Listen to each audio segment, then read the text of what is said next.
how much is child allowance? That I'm afraid I don't know. It's actually not a Department for Education policy. It's a DWP one, and I'm afraid I don't know the exact. Sorry, is your title minister? Is your title Minister for Children? It is Minister for Children. And yes, you don't know. But you don't know what the child allowance is. Well, we don't run the benefits, I'm afraid. You're right. I should have found out before I came on here. So I have to tell you, as the Minister for Children, Families and Wellbeing, what child allowance is.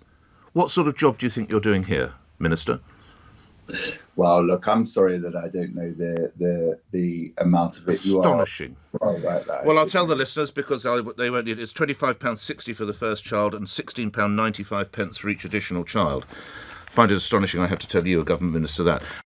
The cost of the policy is just over £400 million, and we would pay this by clamping down on tax dodgers and ensuring that we close some of the loopholes that are currently still wide open for non-DOMs that the government haven't closed. But how many breakfasts is it? Currently we give 1 in 7. What is the gross figure? I don't have that figure to hand in terms of the number of breakfasts that it would provide. Sorry, you're telling me today... I'm sorry, So the Labour Party is putting out a policy that every primary school child will have a breakfast, and you don't know how many children we're talking about? So we've costed it on the basis of respectfully, I'm not talking about costing. You don't know how many breakfasts have got to be made? I don't have that figure to hand, no, I'm sorry. Because the way we've looked at it is, well, I just don't have that figure. How do you price, if you don't know what it costs, how do you price it? So the way we priced it is in terms of the number of children that may take off. But you don't know the number. I'm sorry to talk over you. You don't. Yeah. You don't know the number of breakfasts you've got to order, do you?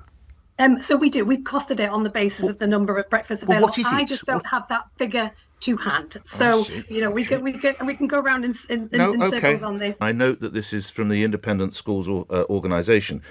They fear as many as 25% of children could now leave private school and go into state. You know how many school children are educated in private schools in this country, don't you?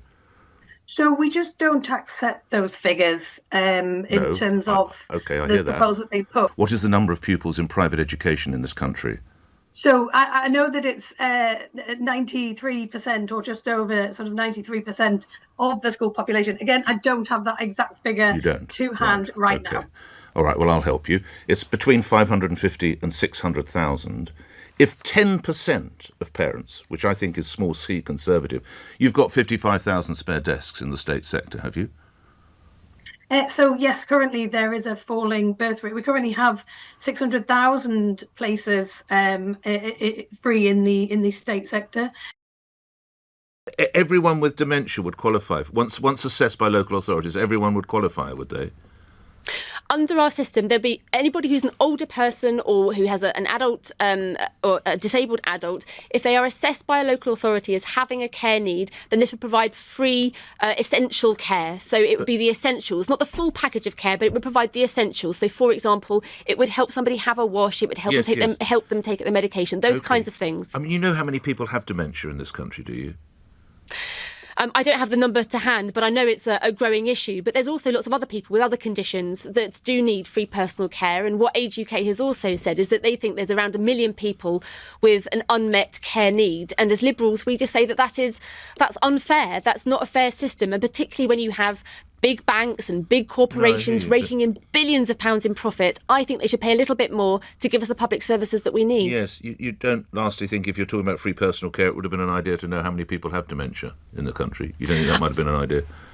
Well, I don't have that number to hand, but it's not just people who have dementia. It's around 1 million people. And you've got... So just lastly, I mean, this is quite extraordinary. We're going to have 1,000 extra beds, 8,000 new GPs, up to 1 million people once they've passed testing that they will have free personal care, minimum wage for care workers, mental health counsellors in every state school, increased carers allowance, all through £9 billion a year. Well, the mental health practitioner in every single school is not coming from that 9 billion figure, because that will be funded by tripling the digital services tax, which is a tax on the big tech companies. But our manifesto will be published later this morning. It's going to be fully costed, but be in no doubt we have big, bold ambitions, as you've just outlined, for how we fix our NHS and social care, and we'll be spending 9 billion on doing that.